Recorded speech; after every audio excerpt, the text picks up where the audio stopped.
You would know that during President Zuma's presidency, there was a lot of falsehoods that were spread by the media, that there's a house which is built in Dubai, like a huge mention of 400 million, all sorts of falsehoods, by the way. And we fell into that trap and joined into that nonsense of saying there's everything wrong with President Zuma. And then we called for the commission of inquiry into so-called state capture. But when the revelations came on the state capture, we realized that actually there is nothing which has been alleged President Zuma had done wrong. Like there's objectively nothing that represents any state capture from his side. But we fell into the trap because the politics which I am purposefully departing from, and I've never been part of that, even when the entire grouping was excited about individualizing politics and everything else there. Like we have to move away from these things of wanting to fight individuals because it blinds you from so many progressive things. Comrades, we are going to fight corruption during Zuma, even after Zuma. Zuma is corrupt. We will not misled about the corruption of Zuma. Welcome everyone to another epic episode. I'm your host, Jacob Zuma Umshuluzi. Welcome to another episode whereby we look at what is trending. So these days we know what is trending is the EFF, especially the CIC. The EFF president Julius Malema has come out and accused the MK party, and he has declared war with the MK party, and he has accused former President Jacob Zuma of lying, and he has accused former President Jacob Zuma of corruption, right? This comes after Floyd Shivambo decided to defend former President Jacob Zuma in one of the interviews that he made, and he said that there was a propaganda to label Jacob Zuma as the most corrupt politician ever. But he says that if you look at the Zondo report, there was no evidence found. All that was found was just a rumor and gossip, right? He said that since Jacob Zuma was accused of corruption, there was not even one single evidence that was produced that linked Jacob Zuma with corruption, right? So I feel like the CIC is just opposing or fighting Floyd Shivambo using Jacob Zuma's name, right? And bear this in mind that the CIC already has a problem with Jacob Zuma because he has accused Jacob Zuma of taking or talking with some EFF leaders behind his back, right? So he even made a gesture to say Jacob Zuma, even when he spoke with the likes of Abutali and Floyd, he never called him and maybe updated him that there are people in your party, prominent leaders in your party that will be coming to join me in the MK party. And he says he frames that as the highest betrayal, and he said that they are no friends with Jacob Zuma, and anything that they were organizing has just collapsed because there was a betrayal. And he's so against the betrayal, right? So, you know what, Julius Malema, his stance of saying I will not work with Jacob Zuma. Because remember, there was a time when the EFF leaders and Jacob Zuma, they were updating each other, planning together, because Zuma made it clear that he wants to unite all black people. We know that he wants to unite again these smaller political parties to come and form maybe this one big alliance that will be fighting the DA and opposing the ANC, right? But Julius Malema, when he was invited, because he said that himself, that the likes of our Floyd and other leaders who went to see Jacob Zuma, they did update him of what was the mission of the MK party or the mission of Jacob Zuma. He said that he's the one that later met with former President Jacob Zuma, and he declined the offer that Jacob Zuma made, right? Not that he was not told. He was told, but he declined. the offer. So now when he comes and on his briefing session, he tells the media that he is not working with Jacob Zuma. And you know what Julius Malema is doing? He's repeating the same thing that he did in 2012. So when he was expelled from the ANC Youth League, being the president of the Youth League, he made the same remarks, he made the same stance after he was expelled, to say that they will not work with Jacob Zuma.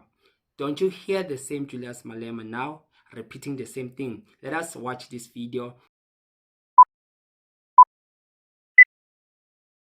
There will never be unity under President Zuma. Is very divisive. He's a divisive type of a leader who likes to believe in conspiracies. Sometimes he forms conspiracies himself. He forms a conspiracy and tells this one, oh no, this is what is happening. Something that he has formulated himself. And this one will go and tell this one. This one wouldn't know that this conspiracy comes from the president. He goes and tells the president, and the president believes him. The president has forgotten that actually he's the one that started the story. And then he's going to start telling people that the information came here, that this is what they are planning and all that. So that's the type of life we live in this country, you know. So there's no such a leader who can lead us into a more united country, a prosperous country. There will never be unity. Julius Malema, his stance on Zuma, it's always using emotion and personal feelings on how he feels about the man. Because when I see the EFF and the MK, especially when I check the policies, they more look like they want, or rather the same things, looking at the EFF policies and the EFF the MK policies and the EFF policies. They are more like common, right? Let me just show you something. I went to the EFF website, and this is what I found. The Economic Freedom Fighters, EFF, is a radical and militant economic emancipation movement formed in the year 2013 with the aim of bringing together a revolutionary militant activist, community-based organization, as well as lobby groups under the umbrella of the political party pursuing the struggle of economic emancipation, right? So these are some of the main policies of the EFF, right? So the EFF is in pursuit of social justice as we work towards creating a future where wealth is redistributed and every citizen has a fair chance to thrive for equitable society. Then another one says, our vision for economic transformation where key industries are nationalized to promote fair distribution of resources, reduce economic and social disparities. Then another one says, economic freedom fighter advocates for empowering of marginalized communities through initiatives like free education, healthcare for equal access to all, right? So another one says, unwavering commitment to bold and progressive policies, including land expropriation and nationalization strategically crafted for historical injustices to economic equity, right? So these are part of what constitute or the constitution of the EFF, right? So let us just listen to what maybe the MK is advocating, and maybe you'll judge for yourself. Isn't it this the same thing, right? So the MK party manifesto introduction goes like this, right? The MK party is committed to transformative change across all sectors of South African society. Our policies are designed to address the most pressing challenges we face today. Economic inequality, inadequate access to quality education and healthcare, national security threats, inadequate land distribution, and the need of robust traditional leadership and foreign policies that reflect our values and aspirations. Through our manifesto, we aim to lay down a clear path toward a more equitable, secure, and prosperous future for all South Africans, right? So now, one of their main policies is about healthcare policies.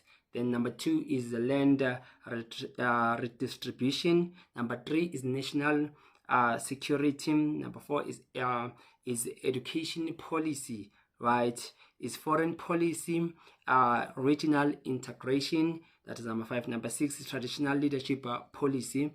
Then number 7 is economic policy. So the only different that they have with the EFF is the traditional policy. Maybe they differ in terms and regulations on the foreign policy and regional integration, because the EFF is calling for open border policy, right? So the education, the healthcare, land redistribution, the healthcare policy, it is the same. So this black progressive movement, the EFF and MK, right? The policy, their policies, both of them have this DNA that they were supposed to match themselves to be this one big unity that will be fighting all those unprogressive movement like maybe Ukongolose and maybe the Democratic Alliance, right? But now they have more that is common, but they have just few things that the same DNA that maybe can say that, but we are more like the same party, right? But now what is outstanding and stands out against all odds, maybe not for these policies to be united and for these two big political parties to work together, it is the leaders, right? So the leaders are not together. The leaders, they don't see eye to an eye. The leaders has a history that is not resolved. The leaders, they don't want to sacrifice what they've gained in order to make a formidable one alliance, right? Maybe Jacob Zuma is willing, but Julius Malema and Jacob Zuma has history, and we can't deny that they have history that is not healthy. They had the most bitter hatred, accusing one another of young disrespect.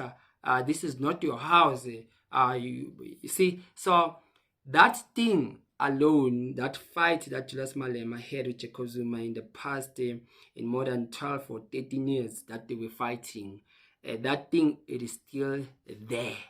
Maybe before they sit down and they make any political agreements, they need to take a vacation, maybe both of them, and to talk things through about where you wronged me and where maybe they need to confess to one another, right? Because they will never ever work together while they have heart-to-heart issues, some personal issues, right? Maybe Jacob Zuma has nothing, but Jacob Zuma was disturbed. His presidency was filled with chaos, especially coming from the EFF, right? So you can't just say Jacob Zuma will forgive easily like that, right? And Julius Malema was expelled, and his accounts were frozen, and things were taken. He lost his mentions, so things just became bad. That's why you'll find out even today, this thing is still a fresh wound in his heart, right? But for me, I would say they need to maybe find that closure, take a vacation together, work things out personally, create some new memories, and then talk politics, right? Because it seems like they want to get into business, but there are issues that are not resolved. So these two leaders, Jacob Zuma will still need to do more, because the young man is hurt. Julius Malema is still hurt. He needs to do more in order to reach out and persuade Julius Malema to sacrifice the EFF. Please don't forget to hit the subscribe button by supporting this channel. Remember, it is free of charge. You don't pay even the cent, but you'll be supporting us, that each and every time we post a video talking about politics, you'll be getting your update. If maybe there's something that you have missed, you'll cover it here in this channel.